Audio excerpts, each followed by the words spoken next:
Good morning friends, इडुसाला में आपका स्वागत है। हम लोग डिस्ट्रिक्ट क्विक बुक से मॉडर्न हिस्ट्री डिस्कस कर रहे थे। इसमें आज चैप्टर 10 है। चैप्टर का नाम है कांग्रेस की स्थापना से पूर्व राजनीतिक संस्थाएं। तो हम लोग आज कांग्रेस की स्थापना से पूर्व राजनीतिक संस्थाएं देखेंगे। तो चलिए, शुरुआत करने से पहले वीडियो अच्छा लगता है तो लाइक करें, शेयर करें, कमेंट करिए और साथ ही जिन्होंने चैनल को सब्सक्राइब नहीं किया है वो सब्सक्राइब करके बेल आइकन को प्रेस कर दें ताकि आपको नए नए वीडियो मिलता रहे। तो चलिए शुरुआत करते हैं भूमिका से। ठीक है। 1857 की क्रांति के पश्चात राष्ट्रीय भावनाओं का विकास उभरने लगा। इस दौर के क्रांतिकारियों ने भारतीय जनमानस में नायकों का स्थान प्राप्त किया। भारतवासियों ने देश के आर्थिक पिछड़ेपन को उपनिवेशी शासन का परिणाम माना। उनका मानना था कि देश के विभिन्न वर्ग के लोगों जैसे कृषक, शिल्पकार, दस्तकार, मजदूर, बुद्धिजीवी, शिक्षित एवं व्यापारियों आदि सभी के हित विदेशी शासन की भेंट चढ़ गए हैं। अंग्रेजों की भेदभावपूर्ण नीतियों ने आधुनिक राष्ट्रवाद के विकास में योगदान दिया। देशवासियों का मानना था कि देश में जब तक विदेशी शासन रहेगा, लोगों के आर्थिक, सामाजिक, सांस्कृतिक, बौद्धिक तथा राजनीतिक हितों पर कुठाराघात होता रहेगा। कांग्रेस की स्थापना 1885 में हुई थी। इससे पहले भारत व लंदन में कई राजनीतिक संस्थाओं का गठन हुआ था।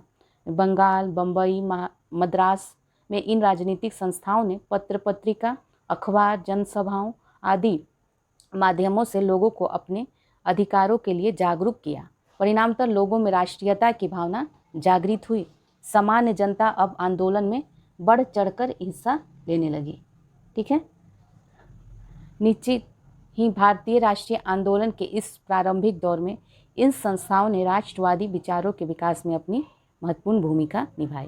तो इन्हीं राजनीतिक संस्थाओं के बारे में यहाँ हमें जानना है। तो देखते हैं, चलिए बंगाल में राजनीतिक संस्थाएं कौन कौन थीं। तो सबसे पहले बंगाल में देखेंगे राजनीतिक संस्थाएं। फर्स्ट है लैंड होल्डर सोसाइटी या जमींदारी एसोसिएशन। लैंड होल्डर सोसाइटी की स्थापना 1838 में द्वारका नाथ टैगोर द्वारा कलकत्ता में की गई थी। तो इसकी स्थापना 1838 में द्वारका नाथ टैगोर के द्वारा किया गया था।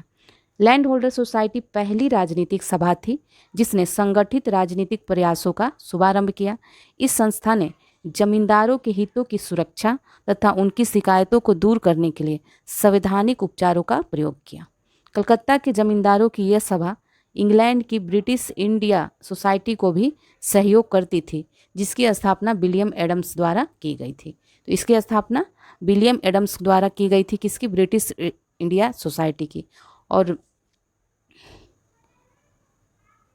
इसकी भी ये सहयोग करती थी। लैंड होल्डर सोसाइटी के प्रमुख भारतीय नेता देखें तो द्वारका नाथ टैगोर, राधा कांतदेव, प्रसन्न कुमार ठाकुर आदि जमींदार थे। इसीलिए इसे जमींदारी एसोसिएशन भी कहते हैं। अब देखते हैं बंगाल ब्रिटिश इंडिया सोसाइटी। 1843 में जॉर्ज थॉमसन की अध्यक्षता में बंगाल ब्रिटिश इंडिया सोसाइटी नामक राजनीतिक सभा की स्थापना हुई। यह भारतीय तथा गैर सरकारी अंग्रेजों का सम्मिलित संगठन था। इस सभा का मुख्य उद्देश्य क्या था? अंग्रेजी शासन में भारतीयों की वास्तविक अवस्था के विषय में जानकारी प्राप्त कर उनका प्रचार प्रसार करना तथा जनता की उन्नति व न्यायपूर्ण अधिकारों के लिए शांतिमय और कानूनी साधनों का प्रयोग करना था। अब देखते हैं ब्रिटिश इंडियन एसोसिएशन। अक्टूबर 1851 में ब्रिटिश इंडियन एसोसिएशन की स्थापना कलकत्ता में ही हुई, राधा कांतदेव की अध्यक्षता में।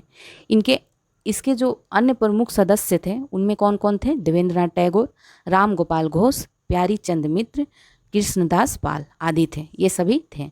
पूर्ववर्ती दोनों प्रमुख संस्थाओं कौन कौन? लैंड होल्डर सोसाइटी और बंगाल ब्रिटिश इंडिया सोसाइटी की असफलताओं के कारण इन दोनों को मिलाकर ब्रिटिश इंडियन एसोसिएशन का गठन किया गया। तो लैंड होल्डर सोसाइटी और बंगाल ब्रिटिश इंडिया सोसाइटी को मिलाकर ब्रिटिश इंडियन एसोसिएशन का गठन किया गया।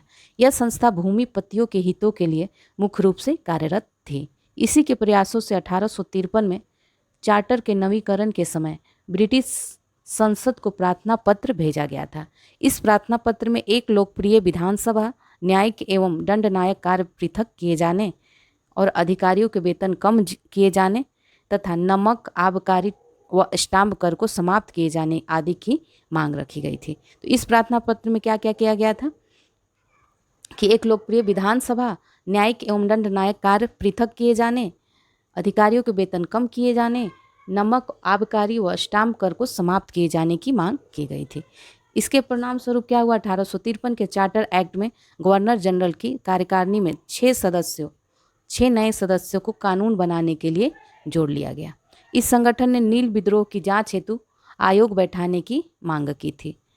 हिंदू पैट्रियट इस संस्था का मुख्य पत्र था। ठीक है, अब देखते हैं इंडियन लीग।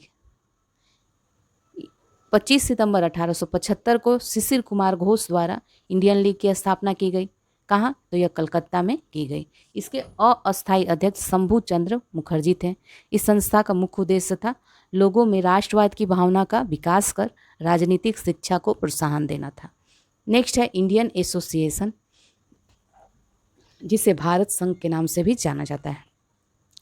26 जुलाई 1876 को सुरेंद्र नाथ बनर्जी ने आनंद मोहन बोस के सहयोग से कलकत्ता के अल्बर्ट हॉल में इसकी स्थापना की। तो इसकी स्थापना सुरेंद्र नाथ बनर्जी ने आनंद मोहन बोस के सहयोग से कलकत्ता के अल्बर्ट हॉल में की। ठीक है, सुरेंद्र नाथ बनर्जी इसके संस्थापक तथा आनंद मोहन बोस इसके सचिव थे। सुरेंद्र नाथ बनर्जी को राष्ट्रगुरु के नाम से भी जाना जाता है। इंडियन एसोसिएशन की स्थापना इंडियन लीग के स्थान पर की गई थी। इसका क्या उद्देश्य था? मध्यम वर्ग के साथ साथ साधारण वर्ग को भी इसमें सम्मिलित करना था। इस कारण इसका चंदा 5 रुपये वार्षिक रखा गया था। अब आते हैं, इस एसोसिएशन में जमींदारों की जगह मध्यम वर्ग को प्राथमिकता दी गई। इस संगठन ने सिविल सर्विसेज आंदोलन चलाया, जिसे भारतीय जनपद सेवा आंदोलन, सिविल सर्विस मूवमेंट भी कहा जाता है। इसके अतिरिक्त vernacular press act, arms act, Ilbert bill के विरोध में आंदोलन चलाया गया। 1883 में सुरेंद्र नाथ बनर्जी ने को अपने पत्र बंगाली में कलकत्ता हाई कोर्ट के न्यायाधीश J.F. नॉरिस के आलोचना करने के कारण 2 माह की सजा हुई। इंडियन एसोसिएशन ने दिसंबर 1883 में कलकत्ता के अल्बर्ट हॉल में आनंद मोहन बोस की अध्यक्षता में पहली इंडियन नेशनल कॉन्फ्रेंस का आयोजन किया। दूसरी इंडियन नेशनल कॉन्फ्रेंस कलकत्ता में दिसंबर 1885 में हुई। इसकी अध्यक्षता सुरेंद्र नाथ बनर्जी ने की थी। 1886 में इसका विलय भारतीय राष्ट्रीय कांग्रेस में हो गया। नेक्स्ट आते हैं Calcutta students association. Calcutta students association की स्थापना 1875 में किया गया था। किसके द्वारा? तो आनंद मोहन बोस ने की थी। आनंद मोहन बोस के साथ सुरेंद्र नाथ बनर्जी भी छात्रों के इस संगठन में शामिल हुए। कालांतर में सुरेंद्र नाथ बनर्जी छात्रों के बड़े नेता बनकर उभरे। अब देखते हैं बम्बई में राजनीतिक संस्थाएं। तो फर्स्ट है इसमें बम्बई एसोसिएशन। 26 अगस्त 1852 को दादा भाई नौरोजी ने कलकत्ता के ब्रिटिश इंडियन एसोसिएशन की तर्ज पर बम्बई एसोसिएशन की स्थापना की। इस संगठन का मुख्य उद्देश्य क्या था? सरकार को समय समय पर ज्ञापन देना था, ताकि भेदभावपूर्ण समझे जाने वाले नियमों तथा सरकारी नीतियों के लिए सुझाव दिए जा सके। एक संस्था ने भी अंग्रेजी संसद को एक ज्ञापन भेजा, जिसमें नई विधान परिषदों, जिनमें भारतीयों को प्रतिनिधित्व मिले, के बनाए जाने की बात की। उन्होंने भारतीयों की ऊंचे पदों पर नियुक्तियां न करने, अंग्रेज अधिकारियों को बड़े बड़े वेतन देने को भी निंदा की। हालांकि यह एसोसिएशन बहुत दिनों तक नहीं चल सका। ठीक है, अब देखते हैं पूना सार्वजनिक सभा। 1867 में महादेव गोविंद रानाडे, MG रानाडे एवं गणेश वासुदेव जोशी द्वारा पूना सार्वजनिक सभा की स्थापना की गई। इस सभा का उद्देश्य क्या था? जनता को यह बताना था कि सरकार के वास्तविक उद्देश्य क्या हैं, अपने अधिकार कैसे प्राप्त किए जा सकते हैं। 1875 में इस संस्था ने ब्रिटिश संसद में भारतीयों के प्रत्यक्ष प्रतिनिधित्व की मांग करते हुए हाउस ऑफ कॉमन्स के समक्ष याचिका प्रस्तुत की। इस सभा के सक्रिय सदस्यों में S.H. साठे तथा S.H. चिपुलकर थे। ठीक है, पूना सार्वजनिक सभा मुख्यतः नवोदित मध्यम वर्ग, जमींदारों और व्यापारियों के हितों का प्रतिनिधित्व करती थी। इसके अधिकांश सदस्य ब्राह्मण एवं वैश्य थे। इसी कारण यह संस्था किसानों तक अपनी पहुंच नहीं बना सकी। अब नेक्स्ट आते हैं बम्बई प्रेसिडेंसी एसोसिएशन।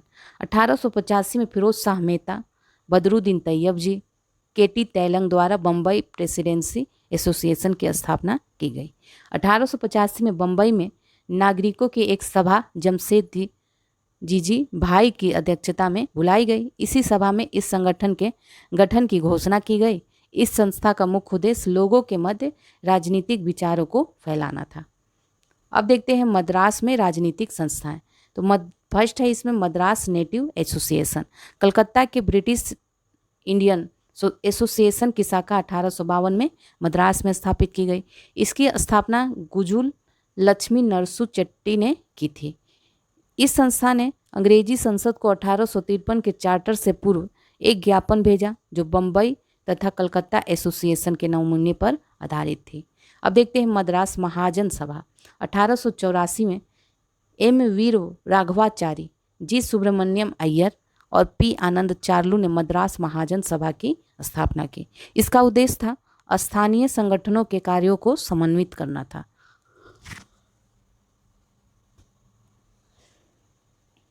इसका पहला सम्मेलन अगर देखें तो यह 29 दिसंबर 1884 से 2 जनवरी 1885 तक मद्रास में आयोजित किया गया। इस सम्मेलन में विधान परिषदों के सुधार, कार्यपालिका से न्यायपालिका के अलगाव तथा खेतिहरों की हालातों पर विचार विमर्श किया गया।